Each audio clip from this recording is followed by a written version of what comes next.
When the 19th century dawned, Britain was a land of two nations, a small wealthy class ruling a large and growing population. The Regency was a time between times. It was after absolute monarchy, but it was before democracy. It was towards the end of an age of agriculture. It was the beginning of an age of industry. As radical voices confronted an arrogant elite, the ways of the old order were no longer tenable. It was a time that would set the many against the few.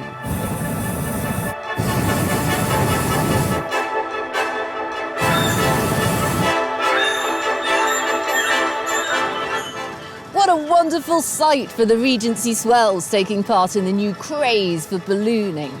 This is Bath, Queen City at the west, celebrated for its spa waters, packed full of genteel Jane Austen-type characters. But Britain was a troubled land. Years of war had wearied and impoverished the masses.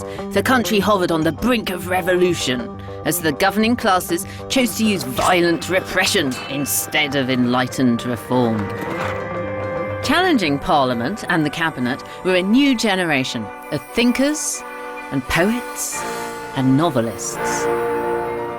The power of the word would now take over from the power of the sword, but not without the shedding of blood.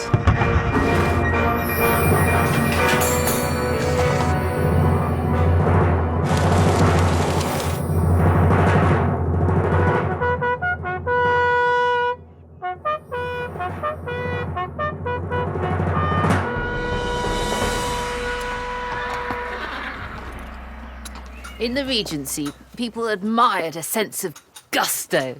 The most dashing people of the age were literally dashing across the countryside. And the age's favourite vehicle was this monster, the mail coach. The mail coach was extraordinary. It could go to an average speed of 7 miles an hour, which seemed utterly amazing to 19th century Jeremy Clarksons.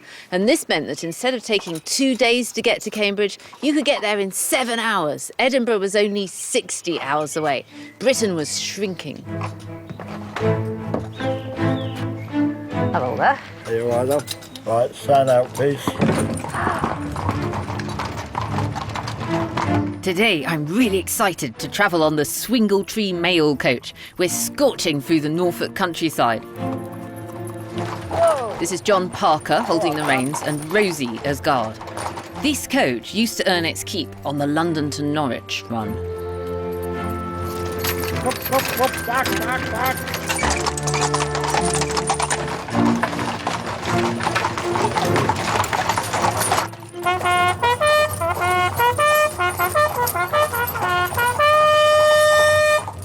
Travel by mail coach was expensive, but it was also fast and safe. Our team of horses would be changed every 10 or so miles. We'd be travelling with an armed guard on the back. And when we got to toll gates, they'd open as if by magic. We'd toot our horn and the keeper would leap out of the way because nothing was allowed to hold up the king's mail. So what could you signal with the horn? There's things like, Right, I'm coming, get out of my way. For different coaches, there was different tunes, even for different people. Yeah. They had their favourite tunes. OK, so this coach was owned by James Selby, and I think you know his particular coaching call. Let's hear it.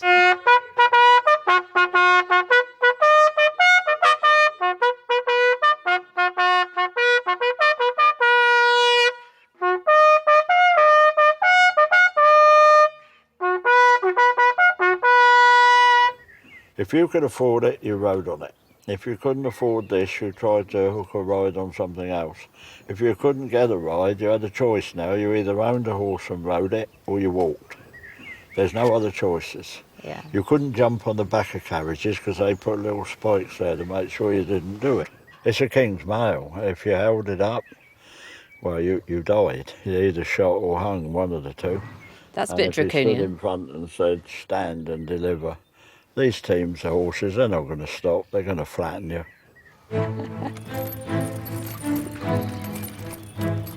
For Regency people, travel by mail coach was like taking Concorde. Mail coaches helped them to discover their own countryside. The Highlands and the Lake District and spa towns like Bath became tourist destinations for the first time, thanks to coach travel. For the rich, the coach was the only way to travel. The Prince Regent's dirty weekends in Brighton were all horse-drawn affairs. But if George had chosen to notice, the countryside he was travelling through was changing fast. An agricultural revolution was driving the rural workers off the land and into the new industrial cities. The Enclosure Acts denied villagers access to the fields where generations of peasants had scraped out a living.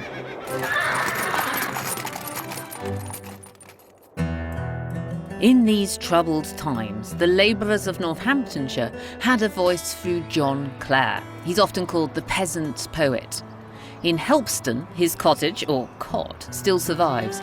It's now a museum devoted to a rare Regency imagination. And sway the bees about the grass that stops with every bloom they pass, and every minute, every hour, keep teasing weeds that wear a flower. Imagine the scene on a dark winter's night. John Clare is sitting on a stool in the corner of the room, writing a poem. His mother over there spinning. This was their cottage. It's just 2 up, 2 down. There was earth on the floor, a ladder instead of stairs. And actually 10 people were living here. 3 generations of the Clare family shared it. It's not quite our modern idyll of country living by any means. But they were glad to have this cottage. It was their home. Many of John Clare's poems celebrated all things bright and beautiful. But in Helpston, he witnessed the single greatest threat to rural life for over 1,000 years, the enclosure of the common lands. Each little tyrant with his little sign shows where man claims earth glows no more divine. But paths to freedom and to childhood dear, a board sticks up to notice, no road here. And birds and trees and flowers without a name all sighed when lawless law's enclosure came.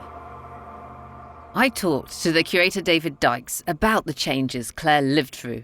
The Enclosure Acts of 1809 in this area was the biggest single impact on his life.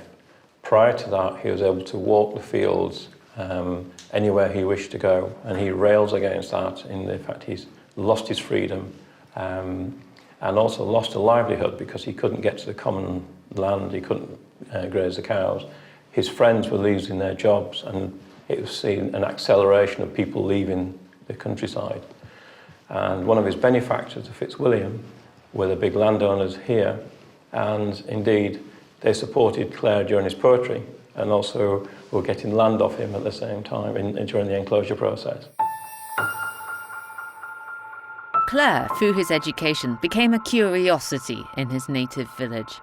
The strains of his life and his heavy drinking possibly explained his drift into insanity. And here is a very melancholy letter indeed.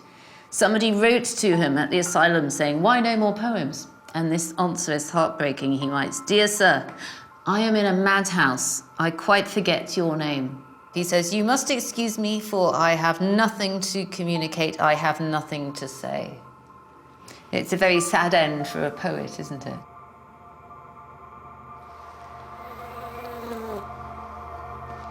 John Clare now lies in the village churchyard.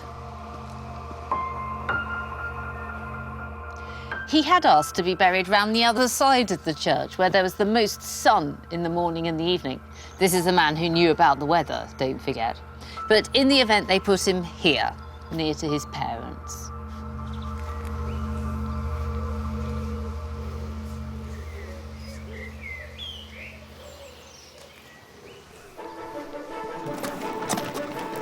In the Regency, when all transport was still horse-drawn, the advantages of the canal for carrying goods were overwhelming.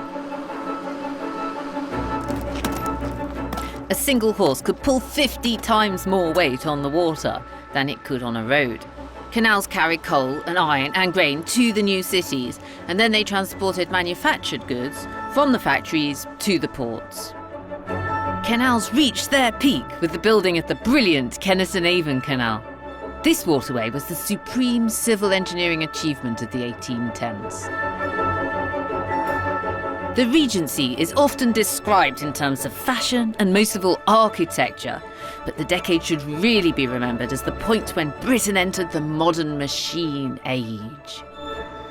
If you ask people to think of Regency architecture, they're probably going to come up with Cheltenham or Brighton or parts of London. But one of the most important buildings from the period is actually here, stuck in the middle of the Wiltshire countryside. You'll work out what it is when you notice the chimney. Steam power would make Britain the most advanced nation on Earth. It drove a technological revolution that would change the face of the country and create social tensions that would threaten to sweep the monarchy away. The Crofton steam engine is still doing its original work of keeping the Kennerton Avon topped up with water. And its engineer today is Harry Willis. So, Harry, what have we got here then? We've got the oldest working steam beam engine in the world. Is it yours? Well, it's not mine, but I'm certainly responsible for managing it. And what do you need to do to it? Well, these levers control the passage of steam through the engine, and you need to use them when you're starting and stopping it, and also during the running of it.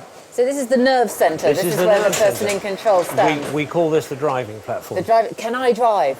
You certainly can, but you'll need to put a boiler suit on first. OK, I'm going to get kitted up like you.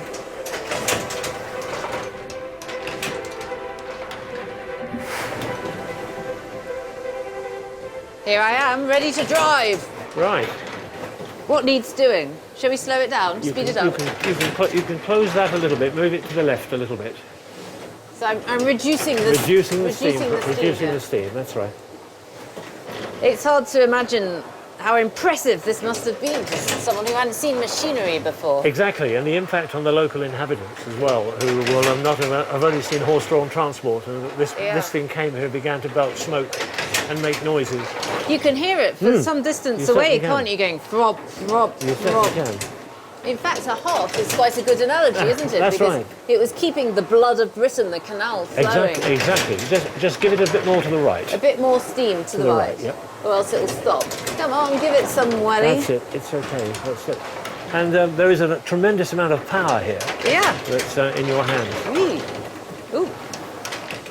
I just want to go faster and faster.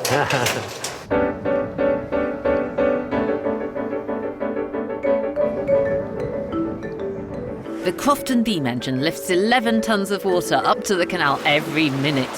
There had been water wheels and windmills before, but in the Regency, super-efficient steam engines produced power unimaginable to previous ages. For the first time, you could generate power wherever you had coal for the furnace and water for the boiler. The steam engine liberated and multiplied all that was possible. In the 1810s, this Bolton and Watt beam engine was at the forefront of technological achievement, the first wonder of the new industrial age. Steam power is one of history's great leaps forwards. Manufacturing is taken out of people's houses, brought into factories. So we get a concentration of machinery, of manpower, of the population itself. We get the birth of our industrial cities. The Industrial Revolution at the Regent's time was one of the great discontinuities of history, where everything after was so little like what had gone before. I spoke to the industrial historian Neil Cossons on how it affected those who witnessed these changes. What do you think it felt like to live through this period of enormous change? There is no question in my mind that people through the Regency period knew that they were living in tempestuous times. You only have to dig a little below the surface, I think, and go into these new industrial communities to see both sides of the coin, immense prosperity and huge social deprivation. On the other hand, it's worth remembering that the numbers of jobs that were created as a result of industrialization were huge. So whereas small numbers of cottage-based industries went into decline, They were replaced by huge numbers of jobs and mass migrations from the countryside into the new industrial communities. Neil, let's have a look at your favourite picture, I understand. This is certainly one of my favourites, largely because I lived perhaps 200 yards from where the artist must have stood when he painted it. Yeah. And that's a view looking down the valley of the River Severn with bedlam furnaces and the silhouette of the dwellings and associated buildings in front of it. And this is a scene painter's, a theatre painter's view, Philippe de Luchterborg's picture of Coalbrookdale by night. He's made it look awe-inspiring and wonderful and sort of magical, though, hasn't he? A sort of Dante's Inferno view, too. So he's saying, look, isn't it great? Look at all this power and strength and magnificence, do you think? Absolutely. And that's one of the archetypal images of the Middle Industrial Revolution.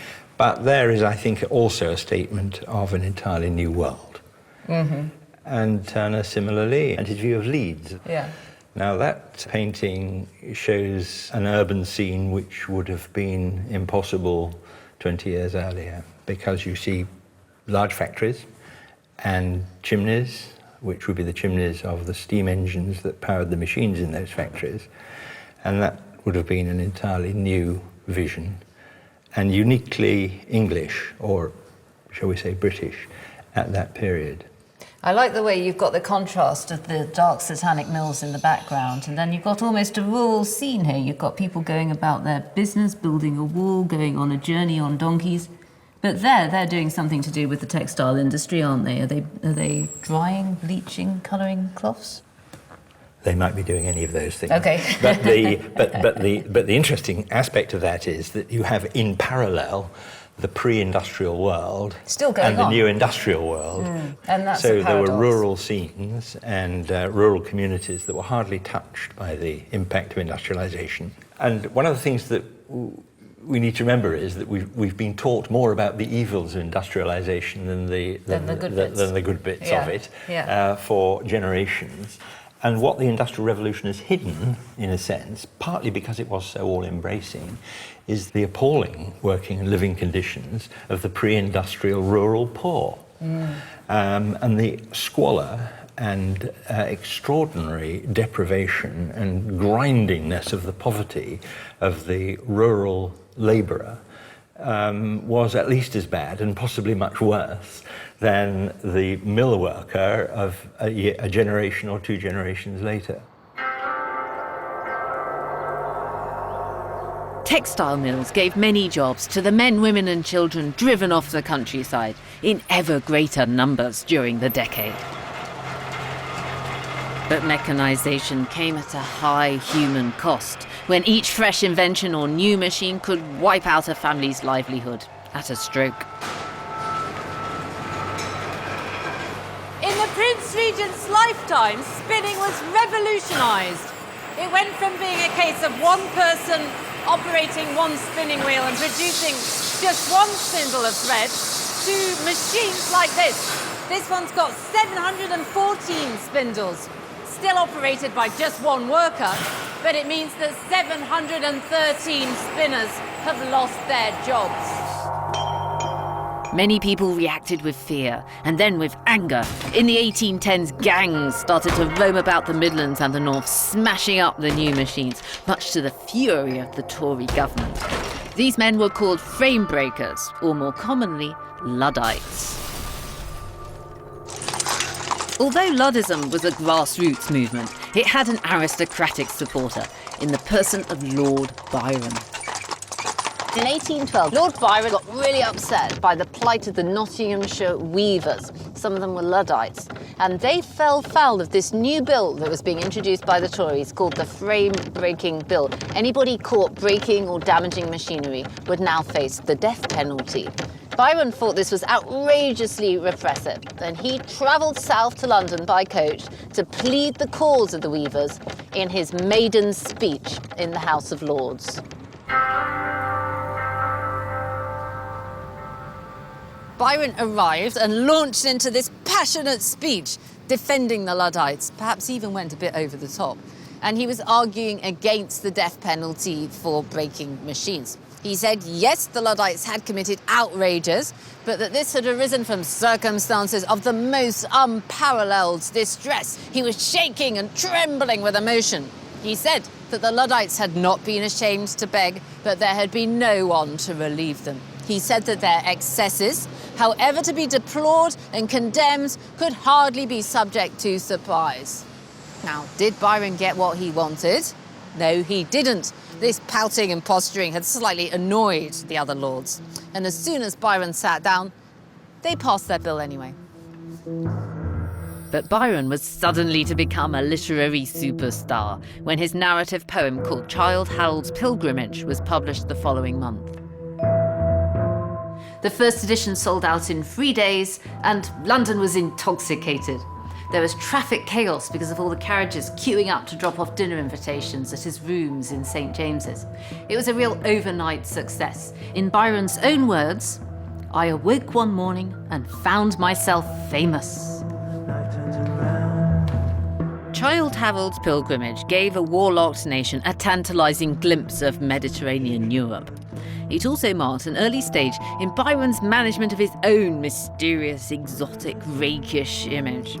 It was an image that consciously played up his theatrical and seductive character, one not bound by social conventions, one who flirted with the dangerous frontiers of the acceptable. In a very modern way, Byron maintained strict picture approval. He rejected one innocent, boyish portrait, but he authorised another very camp canvas of himself in full Albanian costume.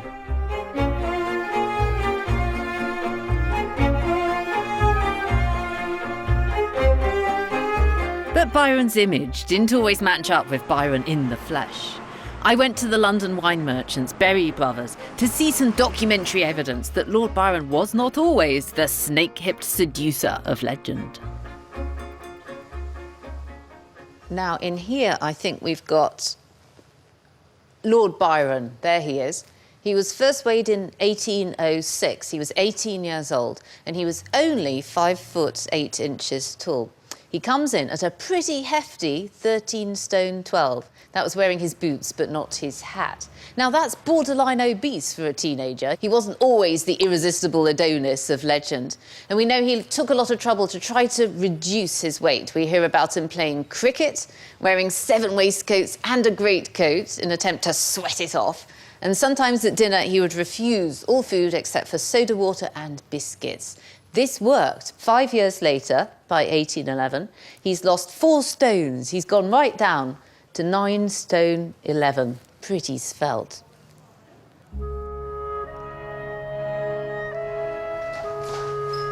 I think I'll give it a go myself. Ooh. That just about balances, but I'm not telling you how much weight there is on the other side. Being a dissolute poet was scandalous enough, but the behaviour of the bloated Prince Regent was truly shocking to his subjects. His affairs with his mistresses outraged the God-fearing, respectable populace. George was a serial adulterer in a way that really opened up to enormous ridicule. Ironically, the one woman who was free from his sexual attentions was his wife. Caroline of Brunswick was his German mail-order bride, and when she arrived in London, George famously said on seeing her, "Harris, I am not well, pray bring me brandy." And she said he wasn't that fat in his portrait. Their wedding was a disaster. He'd only agreed to it to help clear his debts. He complained about her offensive smell, and he was drunk at the ceremony. They did manage to produce an heir, but after the honeymoon, they were never intimate again.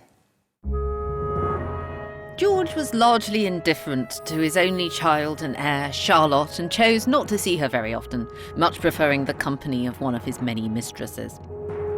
His selfish and extravagant lifestyle had become a national disgrace.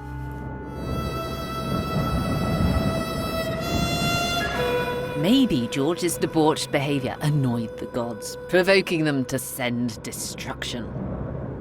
In April 1815, a volcano erupted far away in Indonesia. It had a dramatic effect on the world's weather and the political climate. Tongues of flame leaped high into the sky. Explosions ripped the air, and smoke and ash swirled high above the Java Sea. Beneath the volcano, over 70,000 perished. It seemed like the end of the world. Mount Tambora's eruption was the largest in recorded history. The explosion was heard over 1,200 miles away. 160 cubic kilometers of debris were thrown into the atmosphere, creating a volcanic winter which lasted the whole of the next year. In Europe, crops would fail, livestock die, and people starve.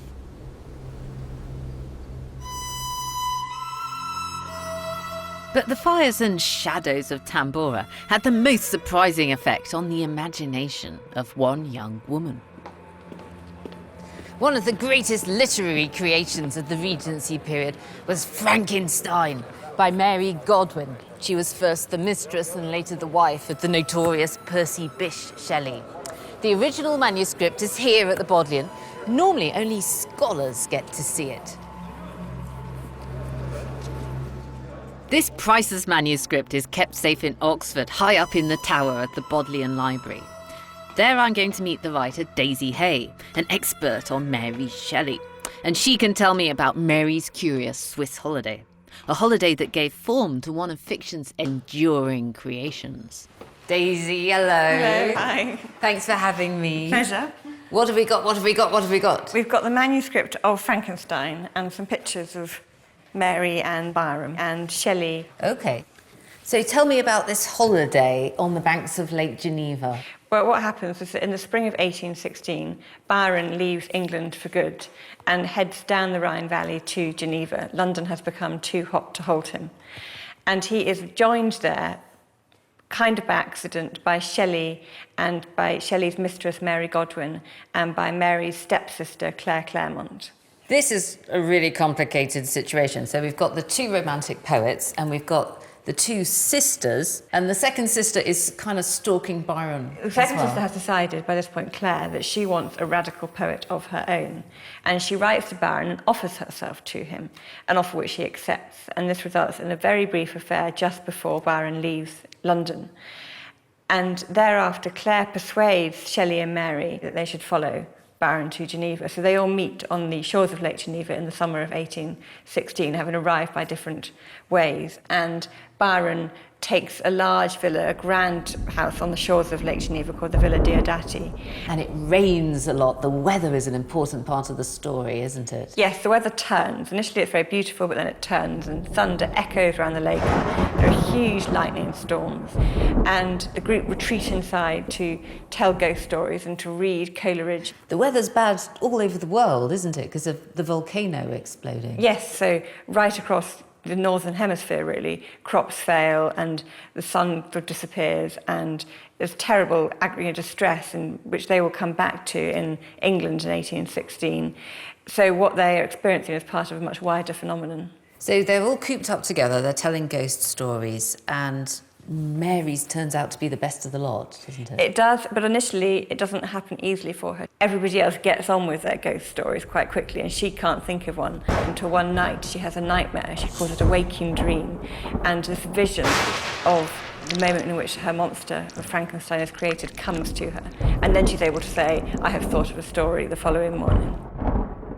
And here's the actual moment in her own handwriting. This is great. This is the moment that the monster comes to life, and the narrator says, in the glimmer of the half-extinguished light, I saw the dull yellow eye of the creature open. Mm. And then down here, Shelley, her future husband, he's annotated it, he's improved the writing. Do you think he's improved it? Well, throughout you can see Shelley's annotations in the margin of the manuscript, so you can see the difference between Shelley's handwriting and Mary's. And what he did is he edited the manuscript as she went along. So you can see that he's changed, for example, handsome for beautiful, and has added a description of the hair here as lustrous black. Lustrous black. What's the significance of Shelley changing it? What do you think he was adding to the story there? Well, something about lustrous black is he's sharpening the contrast, I think, isn't he? We've got this creature described in terms of colour. We've got yellow, and there's something almost unearthly about the vividness of this, I think. And the change to beautiful rather than handsome, it's somehow something more inhuman about it, I think. What was the atmosphere like at the villa? Because Byron was definitely the most successful of them so far, wasn't he? Was it like a rock star with his groupies? Well, I think, as you say, he was the most famous. He's older, he's richer, he's an established poet. But I think that perhaps what the atmosphere is like, it always seems to me to be quite like those kind of conversations you have late into the night when you're a student. They are all very young. Did you practice free love late in the night when you were a student? No. But you know, when you argue about things and you stay up till 3 a.m, and that seems to be quite familiar, what they're talking about, the way they are to each other. It's that very intense way you are when you're young and you're working out what you think about the world. Here's another bit of Shelley inserting his views. What does that one say? So this is a section with quite a long bit of Shelley annotation. It starts here and then goes over the page. And this is where he's talking about the virtues of a republican system rather than a system with monarchies, and talking about this in terms of how you treat those who are more vulnerable than you, and particularly about the servant classes, and about how the system of having servants in Switzerland, which is a republican country, is preferable to that in England. So he's saying the republican institutions of our country have produced simpler and happier manners than those which prevail in the great monarchies that surround it. So this is a Shelleyan manifesto, I suppose, sneaking its way into Frankenstein.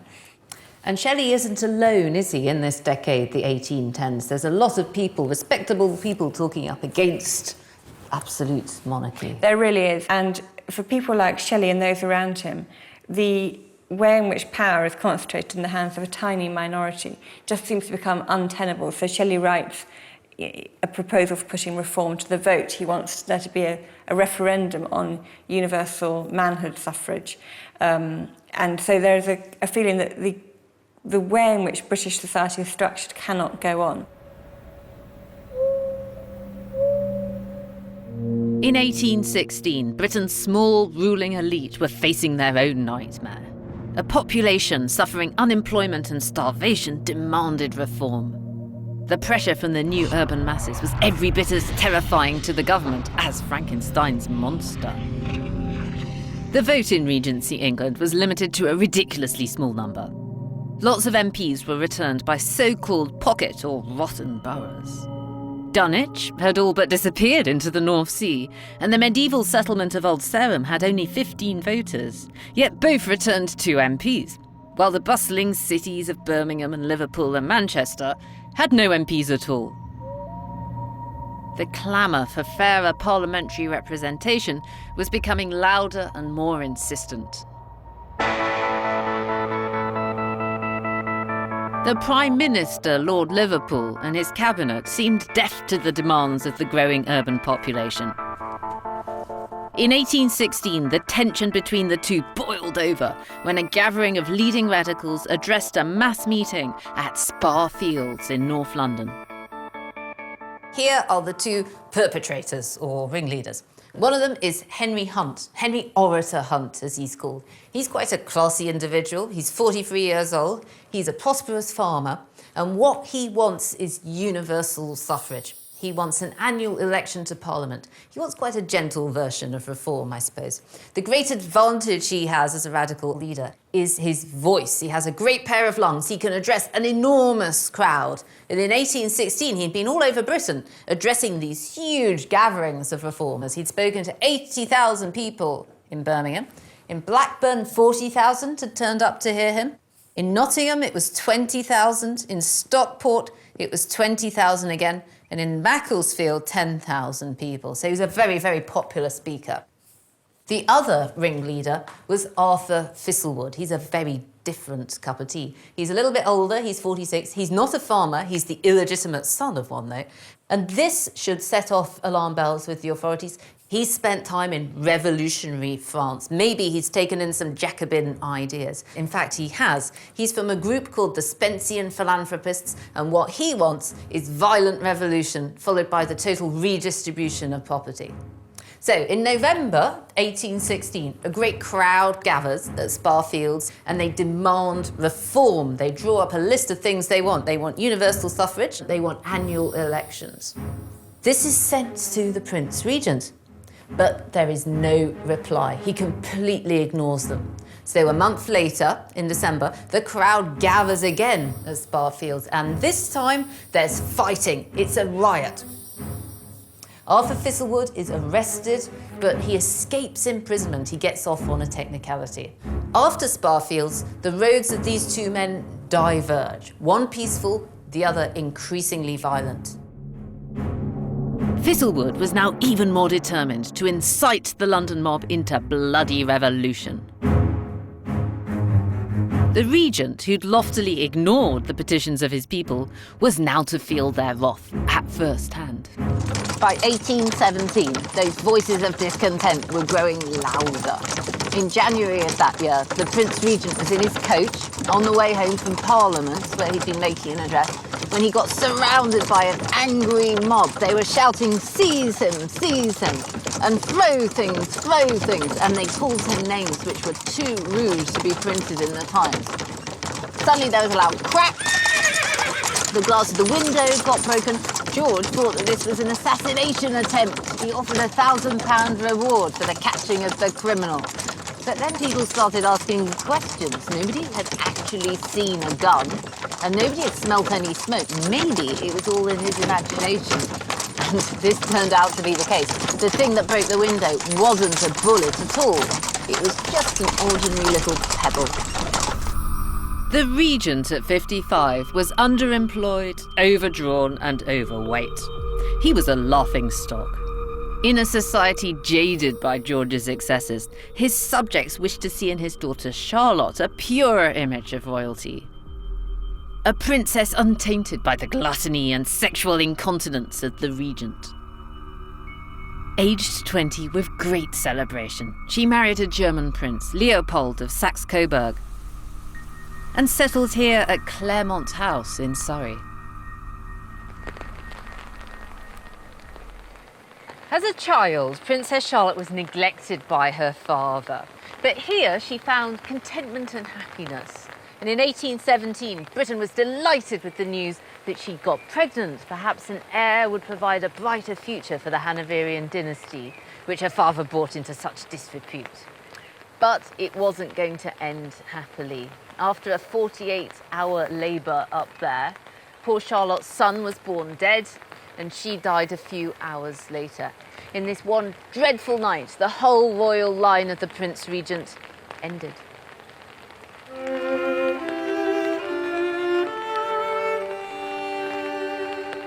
People said it was as though every household had lost a favourite child. The whole country mourned, and drapers sold out of black cloth. On hearing the news, her mother, Princess Caroline, fainted with shock. George, who'd always been a dreadful father, was crippled with grief and unable to face his own daughter's funeral. She was buried, her son at her feet, in St. George's Chapel at Windsor. After Charlotte's death, a public subscription was launched to build a monument to honour her. The response was phenomenal. In 2 years, over £12,000 had been raised, and the sculptor Matthew Coates Wyatt was commissioned to make this cenotaph. It must be one of the most spectacular works of art of the Regency. Down below Charlotte's body and the mourners are heavily, realistically draped with cloth. And up above, the angels are carrying Charlotte and her baby up to heaven.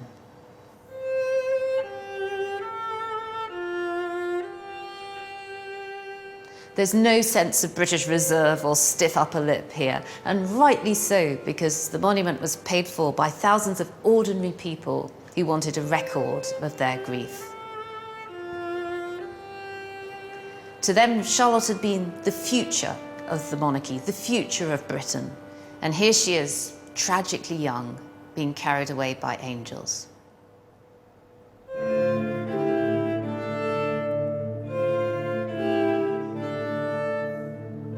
Although there was a genuine public outpouring of emotion, the bitter conflicts of the years following Waterloo hadn't been forgotten by one Republican.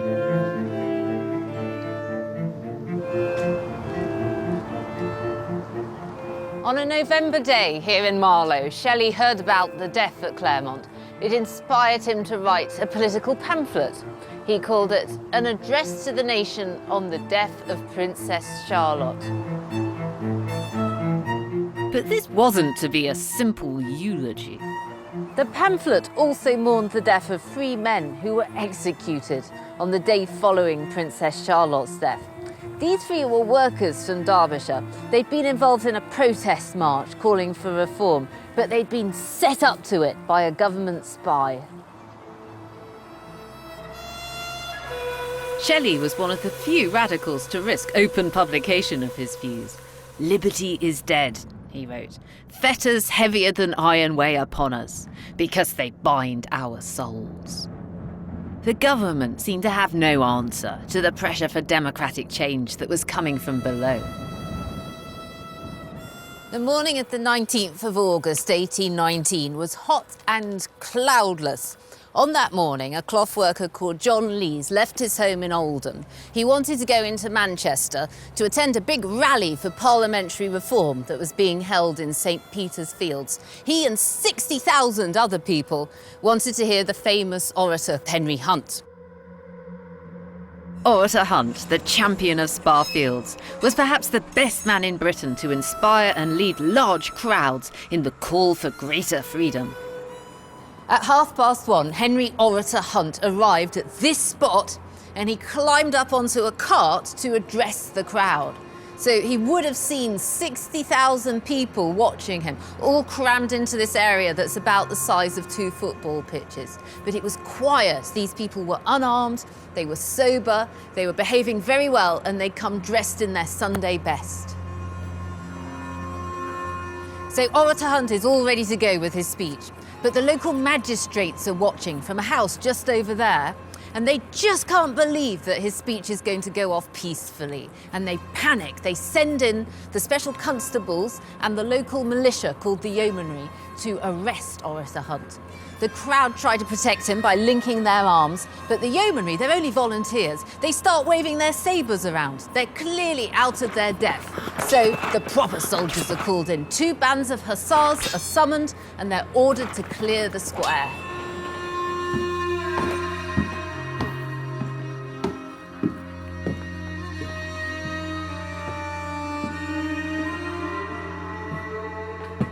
This is Chetham's Library in Manchester. It was founded in 1653 and it's the oldest public library in Britain. It was well known to the radicals of Regency Manchester, and lots of their original documents still survive here.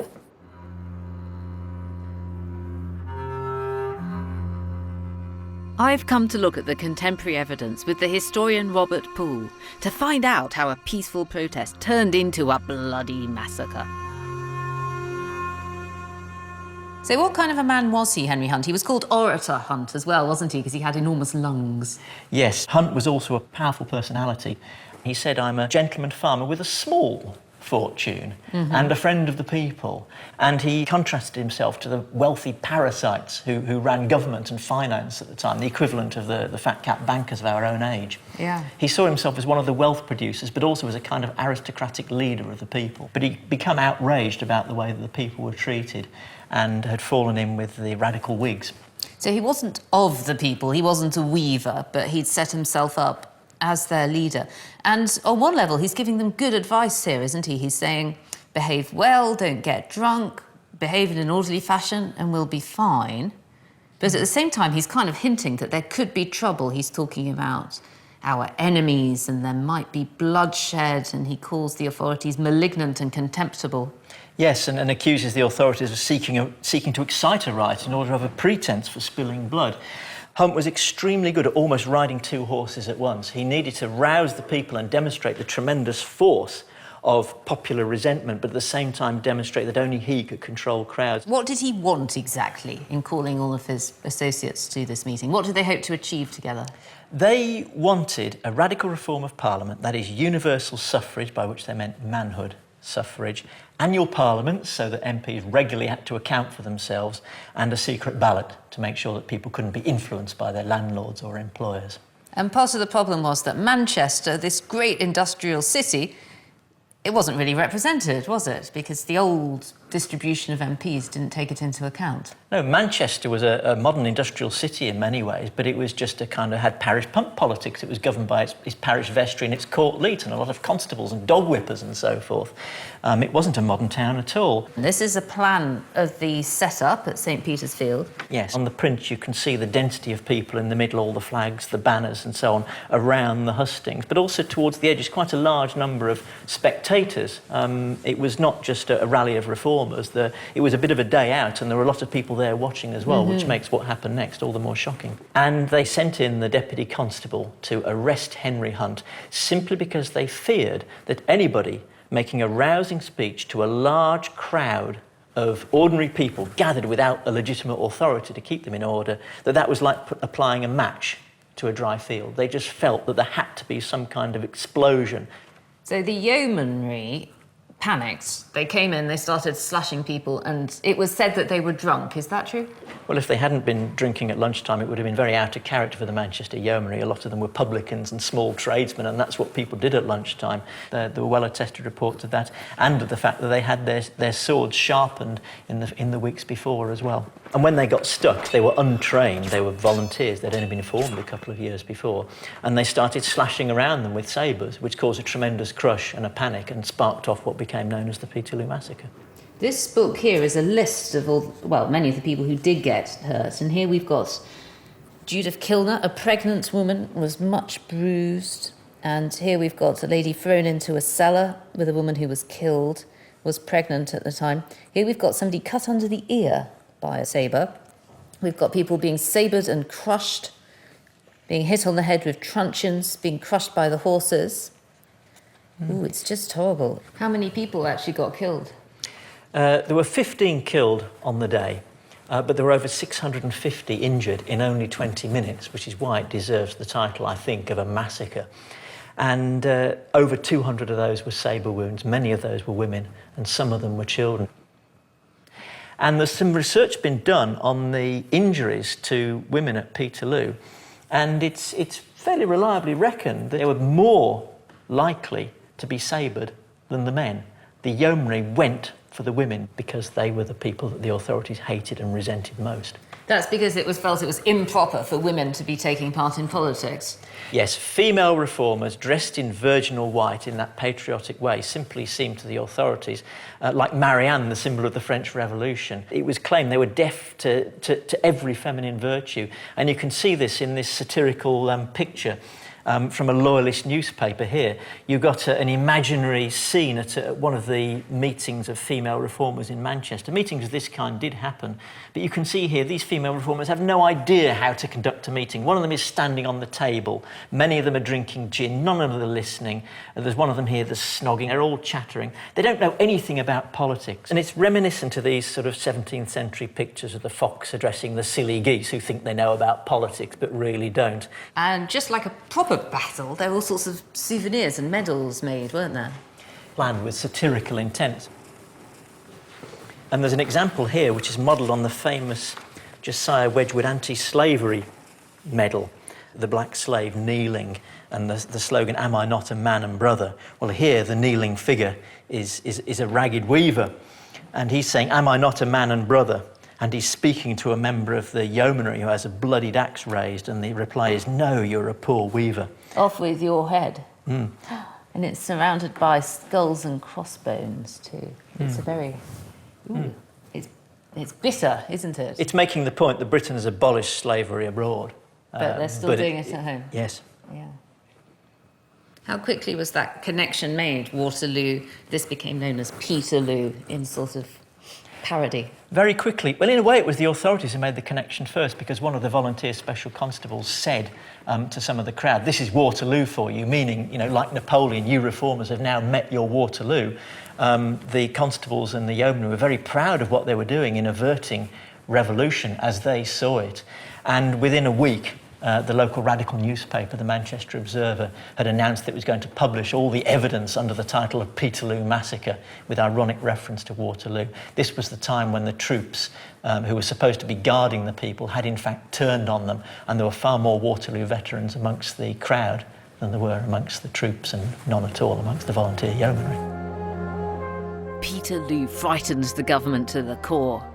Feeling that the growing disturbances were threatening violent revolution, they banned all public meetings and they imposed imprisonment without trial for some of those arrested. This only served further to inflame the crowds.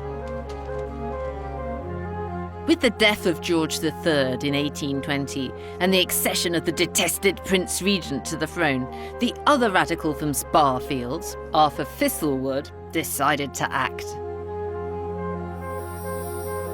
He plotted to murder the cabinet and remove the king. One evening, he and his small band of conspirators met in a hayloft on a narrow lane just off London's Edgware Road. But unfortunately for the conspirators, the government had got wind of what was going on. At the point when the conspirators gathered here, this is the scene of the crime. It's a hayloft in Cato Street. And here we've got exactly how it was laid out. On the table here, the conspirators had gathered their weapons, their swords, their grenades, their guns.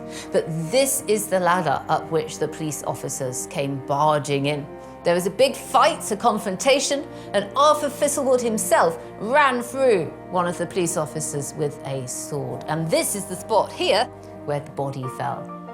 In the darkness and the confusion, the conspirators ran away. Here they are climbing out through holes in the building. Some of them, it's said, went down the hay chutes. But the next morning, the ringleaders were rounded up and captured. They included Thistlewood, the top guy, a couple of shoemakers, a coffee house owner, a failed law student from Jamaica, and this rather mysterious character, George Edwards, who was probably a government agent inciting the whole thing.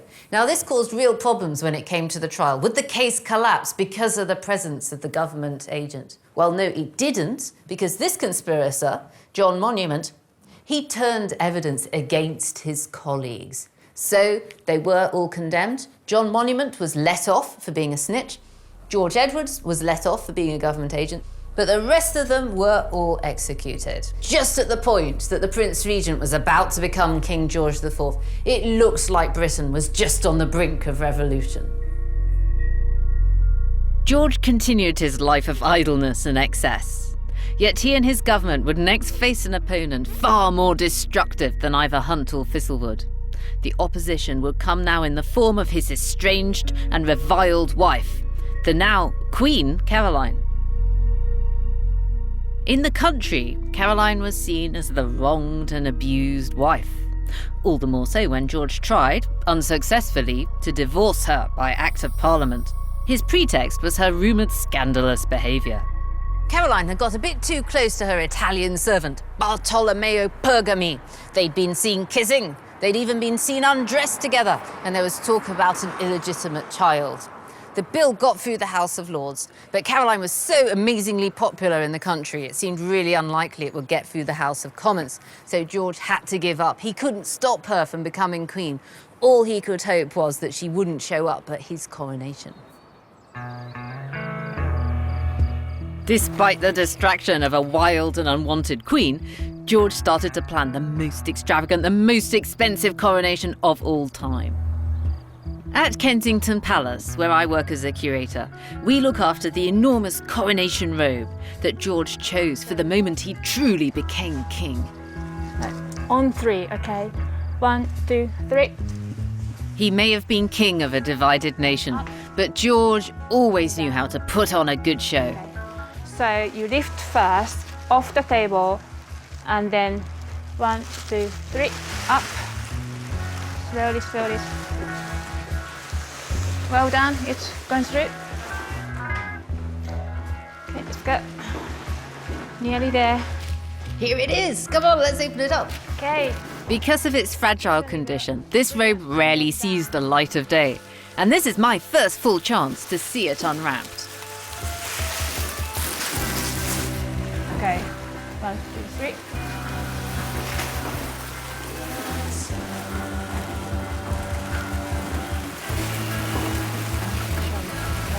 Okay.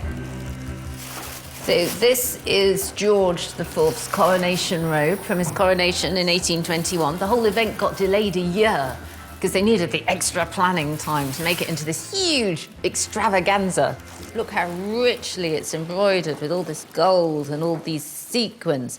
And this was purple imperial velvet. He's trying to out-Napoleon here. This is actually the one he wore to come out at the end. When he arrived at the coronation, he was wearing a red velvet robe, very similar. He spent £24,000 on these robes, and it needed 9 people to carry it for him. He turned up in this huge, magnificent procession that seemed to go on for miles. It was led by the herb women, strewing herbs for the king to walk over. He appeared with his robe bearers, and then all the peerage turned up, and George had insisted that the peers, many of whom were elderly men, dress up in these Tudor outfits wearing tights. The peers were a bit dubious about this, and it is true there were sniggers from their wives when they arrived in the Abbey. But this was the greatest show on earth. George commissioned a special new crown for himself. He hired 12,000 diamonds. It was a 5-hour ceremony. At several points, he was seen to be sweating. He almost fainted. He had to be revived with smelling salts. But he kept up his spirits. Everybody also noticed that he was nodding and winking to his mistress, who was in the audience. But it definitely left an indelible mark on the memories of everybody who was there. So 5 hours later, this is the robe in which he made his first appearance as the crowned, anointed king.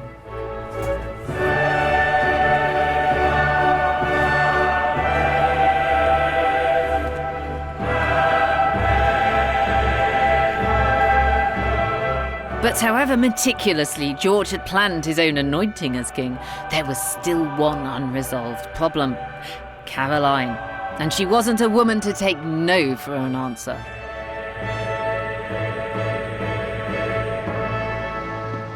This is pretty much the only view of the coronation enjoyed by George's wife, Caroline. She'd been exiled from court at the start of the Regency, and she'd gone overseas. But when he became king, she turned back up again, wanting to be crowned. This is despite the fact that she'd been offered £50,000 to stay away. So, on Coronation Day, she arrived at Westminster Abbey and she flew at the doors, shouting, "I am the Queen, open! I am the Queen of Britain, let me pass!" But the doors remained closed.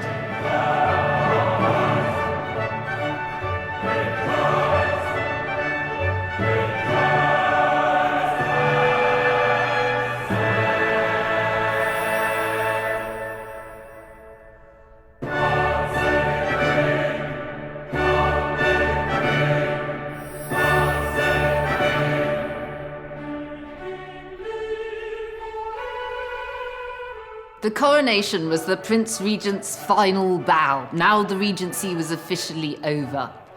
It had been a splendid 10 years for architecture, for poetry, for painting, and for prose. But it had also been 10 years of waste and profligacy and royal immorality. Britain may have won the Battle of Waterloo, but it looked like the country was at war with itself. Was there ever a decade of greater contrasts? I don't think so. And what about George IV as king? How would he be remembered? Well, 200 years later, English Heritage ran a poll, and he was voted Britain's worst monarch ever.